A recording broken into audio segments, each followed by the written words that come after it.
At the beginning of everything, when God separated the waters of heaven and earth, he also established boundaries that man should never cross without discernment. Over the centuries, these boundaries have been explored, challenged, forgotten. But there is a place on earth where silence remains, where the icy winds still whisper mysteries, and where time seems to have stopped at the Creator's command: the ice wall of Antarctica. There, between the eternal layers of snow, stories were born that transcend human understanding and raise a disturbing question: what is being kept behind that cold, white veil? The first clues to this mystery came from the British explorer Sir James Clark Ross, who in 1841 guided his vessel south with the aim of discovering new lands. But what he found was not a promising continent or fertile islands, but rather a colossal barrier of ice, so immense and insurmountable that it seemed more like a wall built by the Almighty's own hands than a natural formation. Rising more than 40 meters above sea level, that wall seemed to say, silently, "Thus far shall you come and no further." Ross and his crew, overcome by a sense of awe and unease, believed they had reached a limit established by greater forces. The ship stopped. Time stood still. And before that white wall, a silent fear took hold of everyone. It was not just the cold that made their bones tremble, but the invisible presence of something that was watching, something that knew they were there. At that moment, a suspicion was born that would echo for generations. There was something beyond the wall, something that God, in his infinite wisdom, had perhaps decided to hide from humanity. Over the years, few regions of the world have remained as untouched as Antarctica. Nations have looked upon this ice-covered land with curiosity, but also with wonder. Why would a place so uninhabited, so hostile to life, attract so many international restrictions and treaties? Why did so many expeditions return with incomplete stories, deep silences, and eyes full of fear? Behind the appearance of a desert land, many believed there was a watch, a steady, constant presence that prevented unauthorized advance. And then the reports began to emerge. The name that recurred most frequently among forgotten diaries, secretly released documents, and testimonies from distraught sailors was the same: the guardians of the ice wall. No one knew exactly what they were. Some said they were sleeping angels, placed there by God to guard a sacred secret. Others believed they were remnants of an ancient civilization whose sins had been judged and hidden beneath layers of ice. Still others claimed they were beings from another world, created to guard the threshold between the known and the unknown. But one thing was certain: these entities left no footprints. They didn't speak. And yet, everyone who approached felt watched. It's as if their eyes are everywhere, camouflaged in the white of the snow, in the crystals of the air, in the distant roars of the storms. Explorers reported sudden equipment failures, compasses that kept spinning, vehicles that stopped without explanation, and, in some cases, appearances of tall, motionless figures at the edges of camps, which disappeared the moment they were noticed. The silence of Antarctica came to be interpreted not as the absence of life, but as the care of a God who watches over something beyond our comprehension. The extreme cold, the biting winds, the white expanse, all of these seemed to be part of a barrier that was not just physical but spiritual.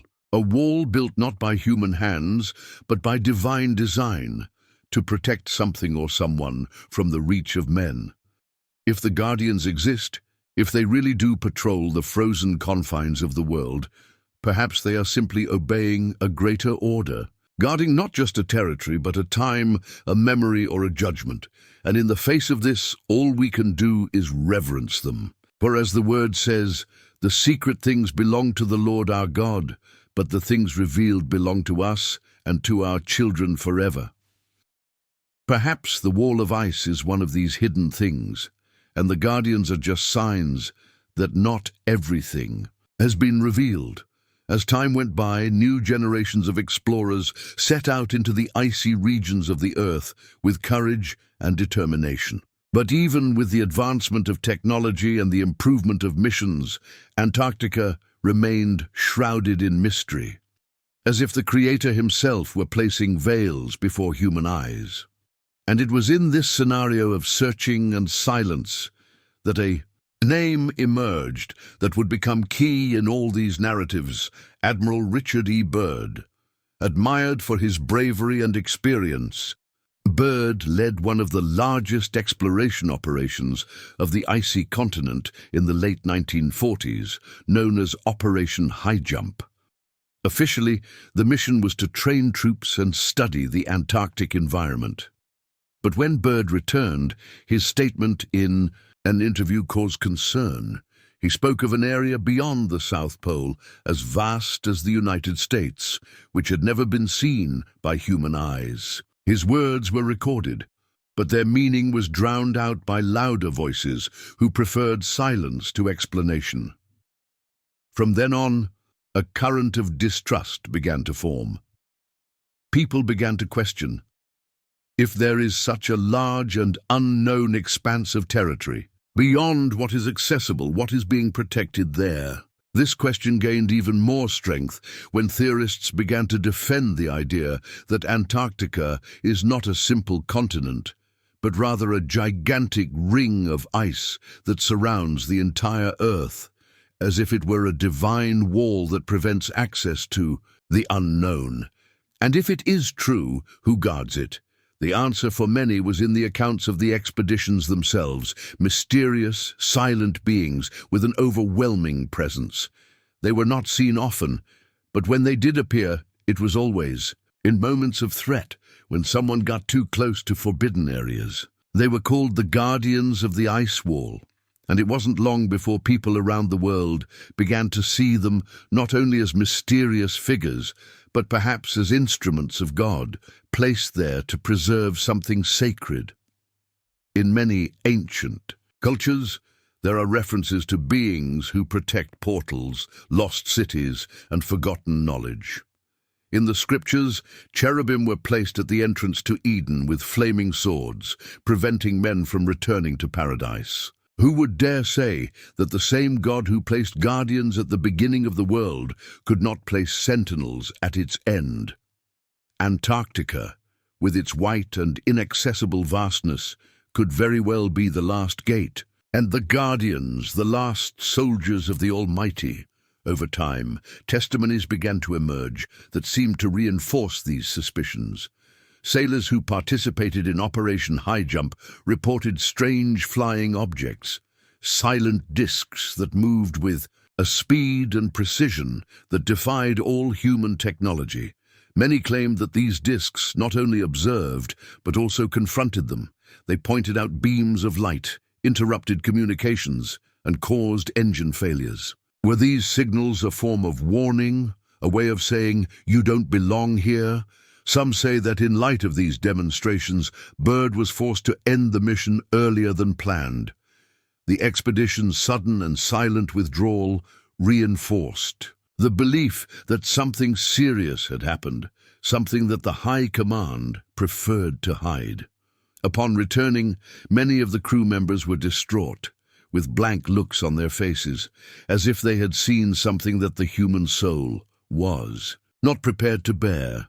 Years later, the mystery deepened as reports from scientists at remote bases began to spread. They spoke of tall, motionless figures watching from afar, of footprints in the ice that appeared out of nowhere and disappeared into the middle of nowhere.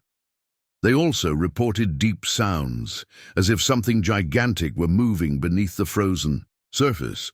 On one occasion, a Chilean team claimed to have been surrounded at night by large black shapes, silent and imposing. The government quickly dismissed it as an illusion caused by the polar darkness, but those there knew it was real. They felt the presence. They heard the sounds. They knew All these experiences in the eyes of faith cannot be ignored. After all, creation is full of signs, visible and invisible. And when many see and feel the same thing, when different peoples and cultures describe the same guardians in similar ways, perhaps what is at stake is no longer a theory, but a spiritual truth that God, in his infinite mercy, still keeps hidden. To protect those who are not ready. If the guardians of the ice wall truly exist, perhaps they are not there to harm us, but to preserve something that, in the eyes of the eternal, must remain untouched. Perhaps they are just waiting for God's command for a future time, when the secrets hidden today will finally be revealed, not to the curious eyes of the world, but to the pure hearts that know how to wait with fear and reverence. There are times when the mysteries of the earth intertwine with the spiritual invisible, and what seems to be just a theory reveals itself as a profound sign of the divine presence in places that humanity does not yet understand. This has been the case with Antarctica and its enigmas, guarded by a wall of ice as old as time. As man advances with his machines and knowledge, evidence emerges that greater forces were already there, long before any human footstep touched that. Frozen ground, testimonies from soldiers and scientists began to paint a more frightening and detailed portrait of these guardians. For years, in discreet reports, descriptions of tall, human-looking figures of unfathomable size had emerged, creatures standing over 10 feet tall, with skin as pale as snow, eyes that glowed faintly even in the darkness, and a presence that seemed to dominate their surroundings without uttering a single word. Many said that these figures seemed to be made of ice itself, as if creation had molded them to blend seamlessly into the landscape they protected. Others spoke of long, white hair like wool and a silent strength that paralyzed even the bravest of men. Some scholars began to wonder, were these entities natural creatures, the result of an unknown evolution? Or were they spiritual messengers, similar to angels sent by God to protect sacred places and prevent men from crossing the boundaries determined by heaven? The behavior of these beings seemed to provide the answer. They never attacked directly, but always appeared at decisive moments, as if they wanted to warn, teach, or ward off. It was as if they were there to fulfill a mission, not out of hatred or fear of men, but out of obedience to a higher authority. In some records, researchers reported supernatural events in their presence. Electronic equipment would stop working, compasses would spin out of control, winds would appear out of nowhere, and dense fog would envelop entire camps in a matter of minutes. To the natural eye, these might seem like extreme weather events, but to those who were there, everything seemed meticulously coordinated, as if these forces were operating with a purpose, to prevent progress towards something that should not be discovered. Others reported a different form of communication, not words, not sounds, but thoughts. A voice that echoed only within the mind, repeating short and direct messages such as, "You do not belong here." These experiences, far from seeming like delusions, left those involved deeply marked. Many returned different, with their eyes more attentive and their souls more sensitive. Many sought God with greater fervor after their journeys, feeling that they had been in the presence of something sacred, even without understanding exactly what it was. One of the most shocking reports came years after Operation Highjump. A U.S. Navy pilot reported having mistakenly crossed an exclusion zone in the skies over Antarctica. Almost instantly, 2 spheres of light as bright as the sun appeared beside him and followed his plane until it reached the limits of the prohibited area. There was no attack, no pursuit, just a silent escort, as if those lights were guarding the separation between 2 worlds.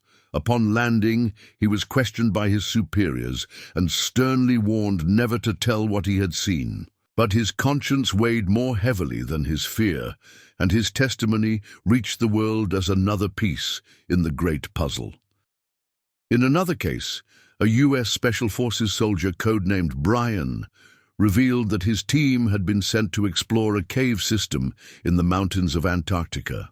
Within the frozen depths, they found giant capsules, inside which were frozen huge, powerful-looking human figures with skin as thick as stone.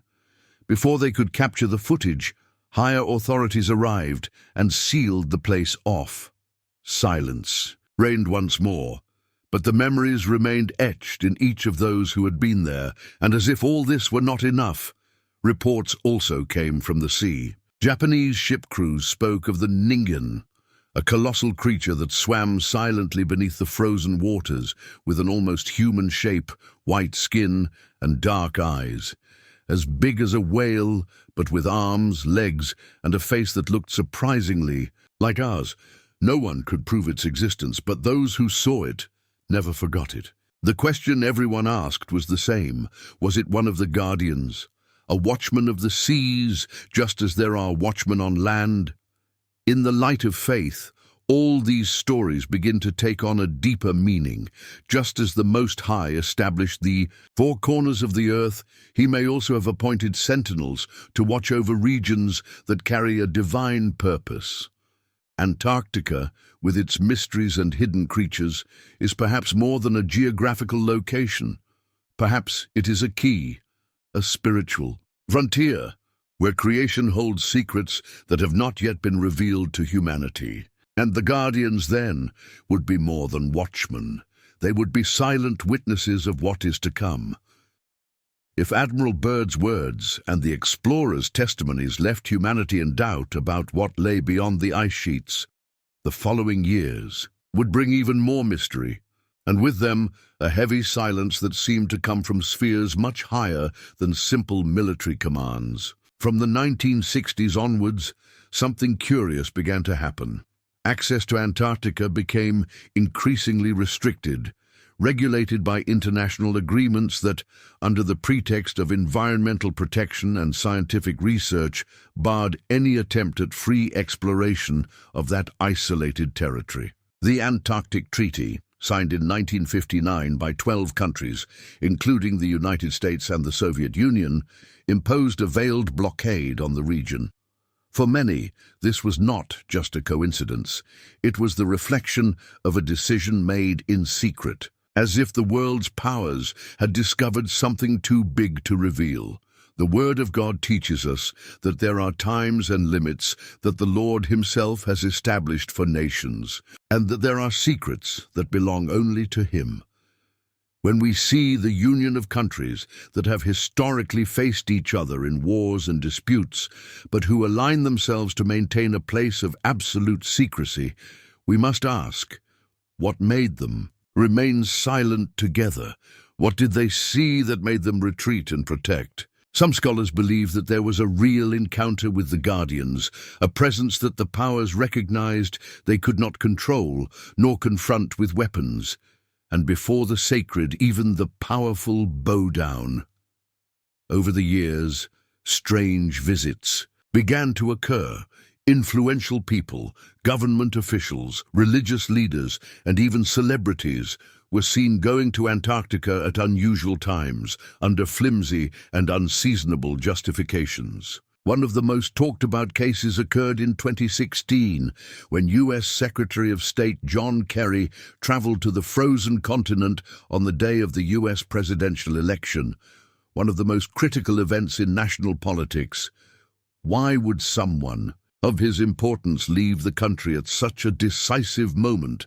The official explanation was vague: climate and environmental issues. But many believed that the reason was something else, something that could not be dealt with remotely, something that required presence. That same year, another figure drew attention: Patriarch Kirill, leader of the Russian Orthodox Church. His public mission was to bless a chapel built on the site, but the symbolism of such a powerful spiritual leader visiting the end of the world caused concern among scholars. What was he really doing?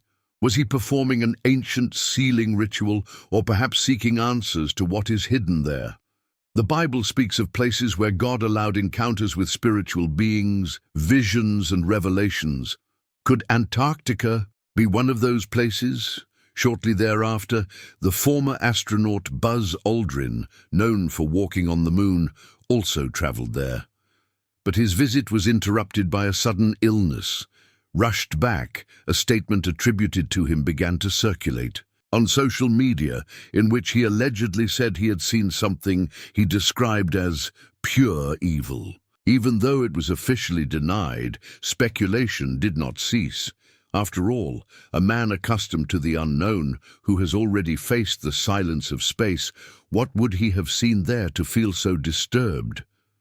There are also strange reports of no-fly zones, restricted air zones over specific parts of Antarctica. Officially, there are reports of magnetic anomalies, weather problems, and navigational hazards. But blurry satellite images, maps showing entire areas hidden from view, and unexplained cancelled surveys continue to fuel the mystery. It's not a stretch to imagine that something, or someone, is hiding there. When we consider all of this, in the light of the Spirit, we don't just see coincidences, we see signs that there is a greater reality unfolding beyond the reach of the common eye. Jesus said that there is nothing hidden that will not be revealed, but he also warned that there are things that would only be understood when the right time came. Perhaps we are approaching that time. Perhaps the guardians who have remained hidden until now are about to fulfill a new mission. If they are indeed sent by God, angels, cherubim, or other beings created to guard portals and secrets, then their presence among us is a reminder that the world is not just what meets the eye. The spiritual and the physical go hand in hand, even when we pretend not to notice. The appearances of these beings, the unexplained phenomena, and the awe felt by those who have encountered them remind us that there is something sacred in the hidden. And when man insists on overstepping the boundaries, something stops him. Scriptures show us that the Lord is not only the God of heaven, but also of the earth and everything in it. He is sovereign over mountains and deserts, over seas and frozen continents. Nothing escapes his gaze, and everything fulfills his purpose. Perhaps the ice wall is one of those purposes, a visible seal that there are truths that do not yet belong to us. And perhaps the guardians are the invisible servants who ensure that the divine order is fulfilled until the last moment. Over the centuries, humanity has walked between the visible and the invisible, trying to unravel the secrets of creation, with limited eyes and hearts often far from reverence. But there are places where God himself seems to have planted a warning sign, a silent reminder that not everything should be touched. Antarctica, with its vast regions sealed by ancient ice, has revealed itself to be one of these places. While scientists and authorities claim to protect nature, the certainty among those paying attention is growing that the real reason for the isolation goes far beyond ecology. Evidence is emerging from every corner of the world, but it is hidden under layers of misinformation. You realize that an invisible barrier of protocols, treaties, and imposed silences has been erected around the frozen continent. Many have tried to investigate on their own, driven by a sincere desire to discover the truth. But almost all have been prevented. One of the most striking cases occurred in 2018, when Russian researcher Sergei Ananov attempted to fly over the region in a private helicopter. He was immediately intercepted and detained in another country, without weapons, without threats. His only transgression was wanting to see what no one should see. The Bible teaches us that there are doors that only God can open and close. And when he decides to guard something, no man can violate it. There is a purpose for every limit that the Lord imposes. And when men try to push against these boundaries, they end up facing forces that overcome them, forces that cannot be overcome by technology, politics, or science. The wall of ice may therefore be more than a physical obstacle. It may be a heavenly seal, placed to protect humanity from truths that it cannot yet bear. In this scenario of mystery and surveillance, reports emerge of underground facilities, hidden laboratories, advanced equipment and experiments that defy the laws of creation. Some theories point to a secret base built by the Nazis in the 1930s called Base 211. Officially, it is said that it was just a mapping mission.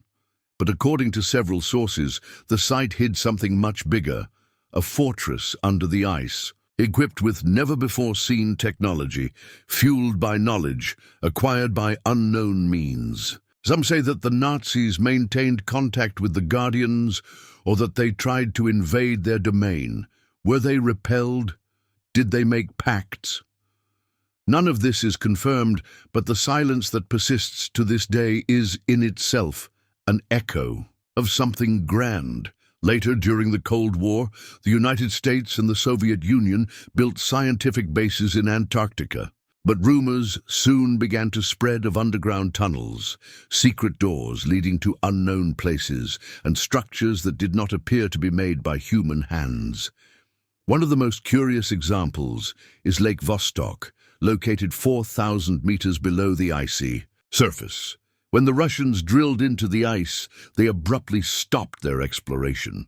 They claimed environmental protection, but many believe that something had been found, a structure, perhaps a forgotten ark or an ancient city, covered for eons and sealed by divine will. This hypothesis is echoed in biblical passages that speak of ancient worlds, of civilizations that fell under judgment and were buried by water or darkness. What if Antarctica hid one of these civilizations? What if the remains of a people who rebelled against the Creator lay there? The Guardians, then, would be not only sentinels, but also jailers. They would be the watchmen placed by God to prevent yesterday's disobedience from resurfacing today.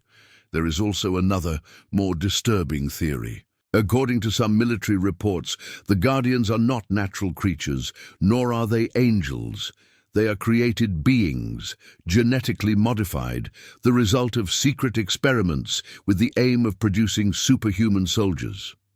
Some point to forgotten war projects, mixing human DNA with other species until creating creatures endowed with extreme strength, resistance to cold, and a frightening appearance. If this is true, we are faced with an ancient sin, similar to that of the days of Noah, when the sons of men meddled with that which belonged only to God, and the punishment came with the waters of the flood. If these guardians are the fruits of human rebellion, it is natural that they are hidden. They are living reminders of a mistake that must not be repeated. If, on the other hand, they are divine creations, servants molded to guard the boundaries of the world, then they are signs of the care of the Most High. They are proof that the Lord has not left man alone, and that there are still places where he has placed sentinels who obey only his voice. We live in times when everything is sought to be explained with reason.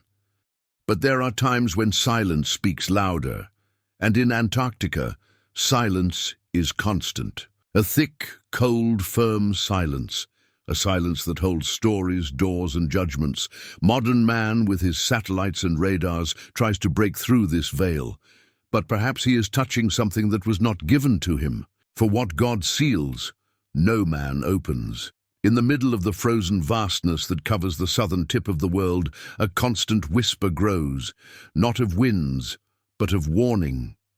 Antarctica, almost twice the size of Australia, remains shrouded not only in ice, but in secrets as thick as its glaciers. And faced with so many reports, apparitions, prohibitions, and signs, the question that echoes like a call in attentive hearts becomes inevitable. Why so much effort to hide? What really lies beneath that white immensity that so many avoid discussing? Could the Guardians be not just watchmen of a place, but protectors of a truth capable of shaking the foundations of humanity? Over the past few years, scholars, believers, scientists, and even theologians have been pondering this question with both fear and anticipation. For many, the answer goes beyond the natural. It is not just about geography, extreme weather, or rare animal species. It is about a hidden purpose of God, something too great, too ancient, too sacred. And when heaven falls silent in the face of persistent questions, perhaps the silence is not denial, but protection. For there are answers that can only be revealed when men are ready to hear them with a broken spirit. What is intriguing is the pattern in which events have unfolded. Antarctica remains shielded, inaccessible to the common citizen, even in a world where everything is photographed, monitored, and shared in real time. It is one of the few places on the planet where satellites mysteriously fail, where public images are purposely blurred or hidden. It is as if an invisible cloak had been cast there so that the eyes of the world could not see what lies behind the curtain of ice. And who extends this cloak if not God himself? Who else could stop human progress with such authority? Scripture is full of instances where the Lord drew clear lines between what is permissible and what is sacred. The Holy of Holies in the temple in Jerusalem was surrounded by veils, and only the high priest could enter it once a year, and even then at risk of death if anything was out of order. The Ark of the Covenant, symbol of the divine presence, could not be touched by impure hands, and when a man dared to do so, he fell dead instantly. This teaches us that there are places and truths that belong exclusively to the Creator and should not be profaned by man's curiosity. The ice of Antarctica is perhaps one of these veils. Theories claim that the region holds the remains of lost civilizations, such as Atlantis or even older kingdoms, forgotten even in history books. Some say that beings who walked the earth before the flood still sleep under the glaciers, sealed until the day of judgment, and if they are real, the guardians would only be fulfilling their role to prevent evil, once locked away, from being released before its time. Because when humanity plays with forces it does not understand, it triggers consequences that not even science can contain. It is possible that the Watchers are the same ones who were once mentioned in Scripture as the Nephilim, the sons of the fallen angels and the daughters of men. Powerful beings who corrupted the earth with their strength and pride and were therefore destroyed in the flood. What if some survived, sealed beneath the ice? What if the Antarctic wall is, in fact, the prison of forgotten giants, of creatures who defied divine order? The angels who watch over them, then, would not be enemies, but allies of God's eternal plan, faithful sentinels awaiting the appointed time for all to be revealed. So it is no coincidence that nations band together to guard this territory, that explorers are stopped, that heavenly signs appear when someone gets too close. Antarctica has become a place where heaven and earth almost touch, where the spiritual is manifested in the physical, and where human decisions bump up against the limits of divine sovereignty. This is not just about ice and wind. This is about eternal purpose, and God's people, in observing all this, must not be tempted by idle curiosity, but rather surrender to reverence. For when the Most High closes a door, it is to protect, not to hide. Perhaps what lies behind the wall of ice is not only the lost past, but the future in store. Something that will only be revealed when the times are complete, when the last seal is broken and the Lord returns to restore all things.